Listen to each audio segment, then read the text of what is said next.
আসসালামু আলাইকুম। আশা করি আপনারা সকলেই ভালো আছেন। আজকে চলে এলাম আরিচা গরুর হাটে। আপনাদের দেখাবো ছোট ষাঁড় বাছুরের গরুর দাম জানাবো। যারা ছোট ষাঁড় বাছুর গরুর দাম খুঁজতেছেন তারা আরিচা গরুর হাটে আসুন। এটি মানিকগঞ্জ জেলা শিবলয়ের হাট। আরিচা গরুর হাট।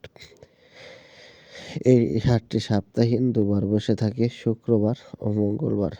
যারা গরু কিনবেন তারা শুক্রবার মঙ্গলবারে আইলে আরিচা গরুর হাটে গরু কিনতে পারবেন। ছোট ষাঁড় বাছুর গরু যে ভাইরা ছোট ষাঁড় বাছুর গরু কিনতে যাচ্ছেন তারা আসুন। এখানে 1 লাখ থেকে 70,000 বা 50,000 টাকা হলে আপনারা ছোট ষাঁড় বাছুর গরু কিনে নিয়ে যেতে পারবেন। এখানে ভালো মানের জাতের ষাঁড় বাছুর আছে এবং ভালো মানের গরু আছে। আপনারা যেমন সিন্ধি, করস, নেপালি বা ফ্রিজিয়ান জাতের ষাঁড় বাছুর আছে। এই ষাঁড় বাছুরগুলো এসে থাকে রাজবাড়ী, কুষ্টিয়া, পাবনা।